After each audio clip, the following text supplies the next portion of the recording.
As you know, I'm Abhishek Daga. So quick activity before we start. Whoever has your phone handy, quick, take your phones out and just scan. If you can see, scan on Instagram, scan Nasha Miles. Everyone quickly, see if you can get it. It's Nasher_Miles. Go ahead, scan it please. Follow.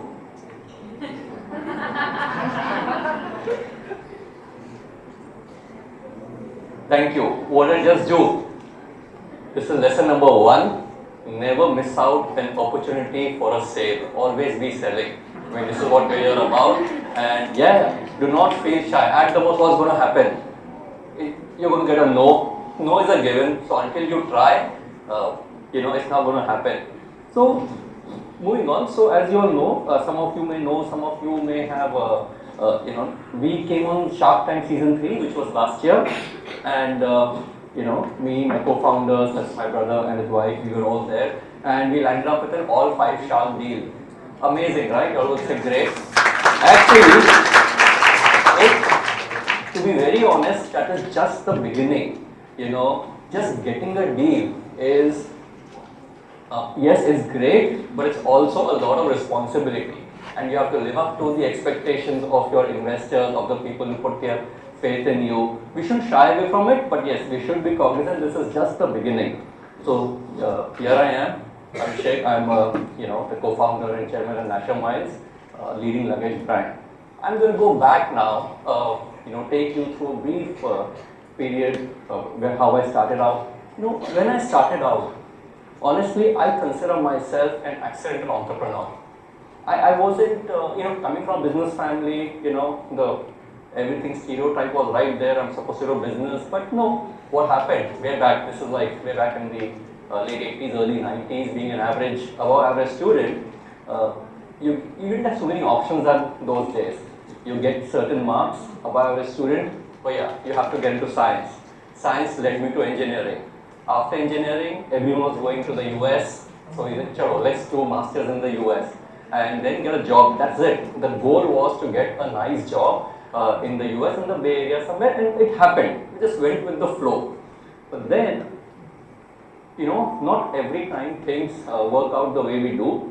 There were challenges. Things were unstable, but it never stopped me at that time. I saw an opportunity to move to India. So 2003, I moved back to India, and it is here that, again, nothing changed. It's not like I came with some grand vision. I want to start this, I want to do that. I was still looking for a job, but what happened in that duration was, opportunity came to me. First was a venture, somebody wanted to have a back office here. I said, "Chalo, let's do a back office in India." There was something called medical billing. Doctors wanted me to run a back office for medical billing here. I started that also. So the important lesson here is, see the opportunity, seize the opportunity. If it doesn't come to you, go and seek it out there and try. In all this, another opportunity came by was in the retail business. I saw in the tiles business an opportunity came in, and I invested out there too in that business also. In manufacturing also, I invested in a rubber hose factory. I took up a defunct rubber factory and started making those too. So at one point, I had multiple businesses running. But there was one common factor in all these, was that while all of them were profitable, all of them were doing reasonably okay, nothing was able to scale.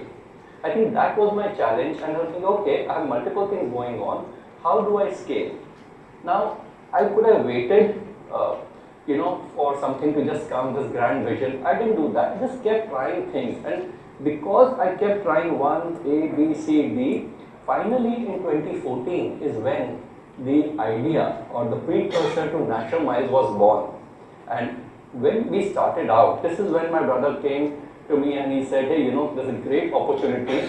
Let us fill this gap, of the Indian e-commerce market space is booming. Let us be online resellers, and we can sell a lot of products online. Amazon, Flipkart are all dying for getting people like us, partners like us on board."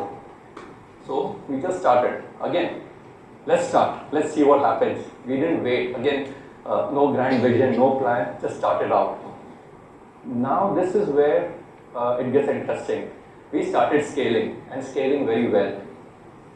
But you won't think, okay, now you're scaling. What is that thing you need to do, right? It's when you're scaling, it's difficult to change. On the contrary, just the way I was able to pivot multiple roles, multiple careers, and run these together. It's so important that we had to pivot now because the nature of business was so dynamic. We had to pivot now to survive.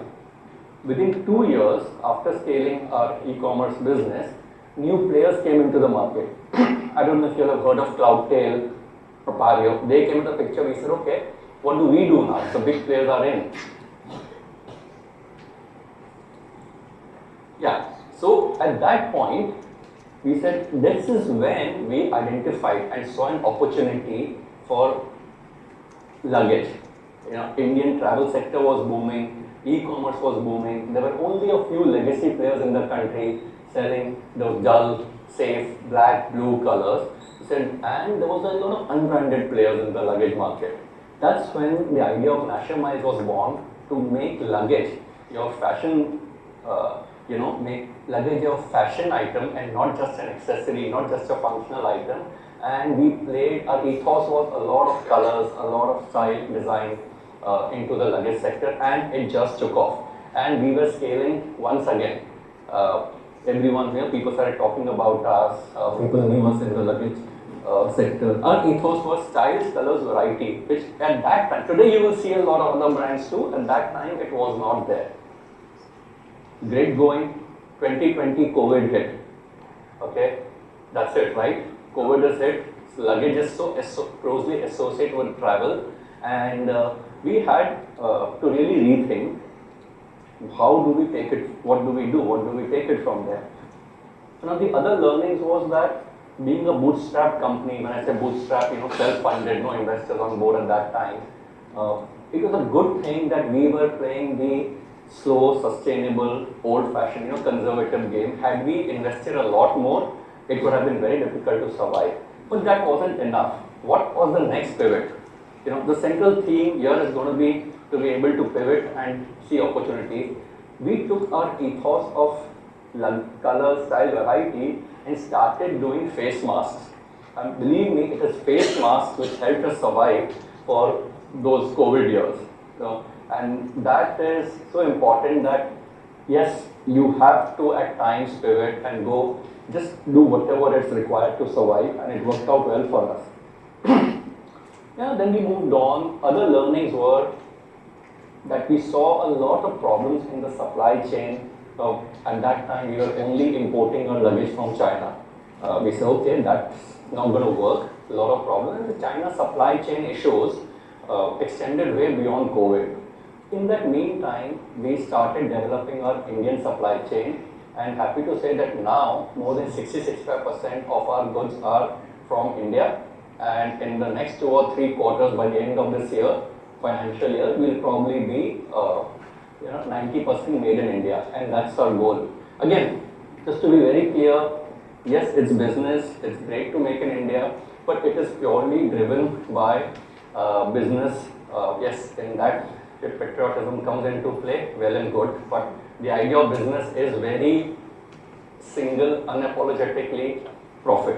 I think that is my take. I always say this, the idea of business is to be responsible to your shareholders, to your investors, and it is profit. Yes, I have to tell you, I spoke about masks, right? One of the other things I did, this is a hustle, this is a story, which, I know it's a very small thing, but you'll find it amusing. We had warehouses all over the place. Now I said, how do I get from my house in Pedder Road all the way to Bhiwandi, avoiding all the police check nakas and all, and there was no one's clear about the rules. I said, we kya kare? We have to go to a warehouse to see the stock, to motivate my employees to start coming to the warehouse, So I uploaded my license onto VFast. I signed up as a VFast delivery person, which gave me the pass to move around freely in the city. there was a learning year. The learning year was then I started getting those orders in. Pick up so much, pick up this goods from Daga, you can drop it to X place. It's little somber. I got to learn at that time the difference between what we pay and what those people earn who are going from A to B. The difference was so huge. So some bit of empathy also we should have. It came in that people work so hard to make that kind of money. Yeah, but my story was that I used VFast to try and get my pass and to try get into my warehouse. We have to do whatever it takes to try and survive. So that's the hustle story. Then of course the next was, I'll come to this later, but one of the other key points which I have to tell you is that the next opportunity we had to look for was how does National Miles, a bootstrapped brand, a bootstrapped company, which does not have the luxury of big bucks to make, spend on branding, what do we do? How do we get our national fame? That's when the idea of Shark Tank came in. It's a business. Let's try Shark Tank. If we get aired, or even if we don't get aired, nothing like it, whether we get a deal or not, you will get a lot of fame. People will recognize you, and that's what happened. We went on to Shark Tank. At that time, we didn't go with the intent of yes, we have to get a deal, because the investment was not what we were seeking initially. But since that happened, as you know, overnight there was a huge change. Shark Tank is what got us, was a game changer for us, to be honest. And the brand where earlier 2 out of 10 people knew about National Miles, it ended up being 4 to 5 people, 6 people who know about National Miles, and it helped us increase our channels. We are now present in 1200 plus stores across the country. We are getting into our own stores. So a lot of things happened, but the culmination, all these things, if you see, there was no single moment. There was nothing spectacular about the journey. It was the learnings of those, of the past. Everything you keep doing, keep trying, keep falling. Interestingly, while people say that they have failed, and I think that's a limitation I felt.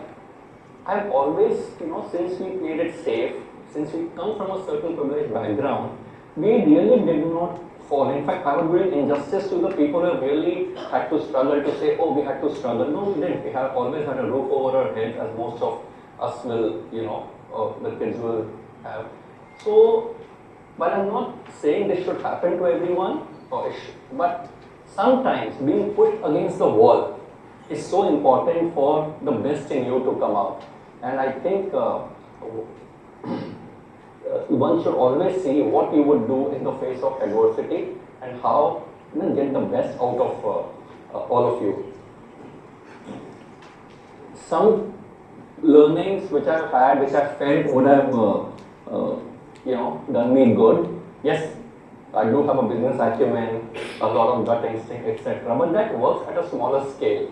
As you scale up, while you have professionals to help you, I do believe financial training. If I had some kind of formal financial training, you don't have to be the accountant. It would have, helped me great deal in trying to, run the scale the business even better.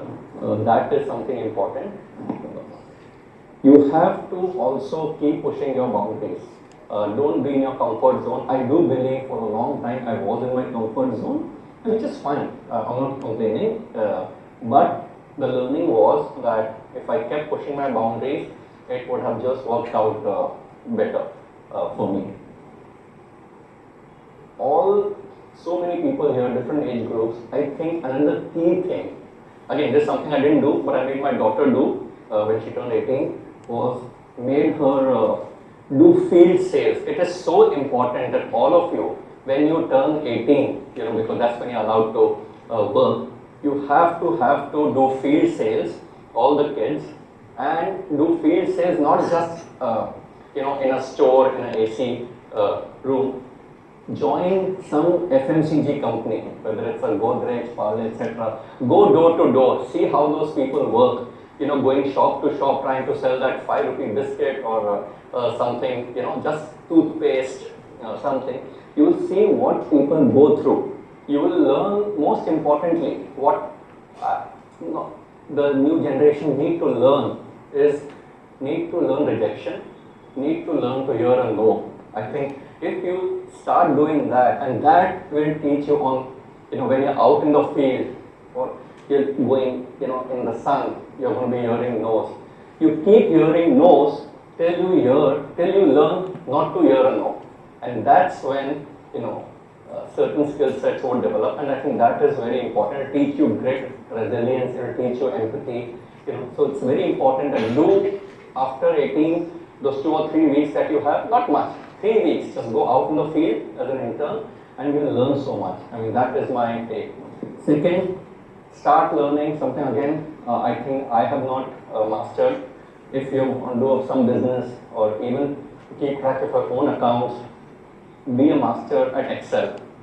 That is really going to work well for you. So if you can do these things, it would be great. Third, now coming to the more on a different side, in a business, right? Yes, business is all about getting the best deal for yourself. But remember, long-term sustainability, long-term business will only be done if you truly believe that it is a win-win for everyone involved.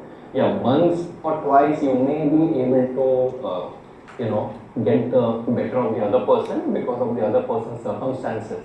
But if you truly believe that everyone, whether your suppliers, your partners, are in there for, there's something in there for everyone, and I'm telling you, they will be the ones who will support you for a long time to come. So, all in all, I think these have been my learnings.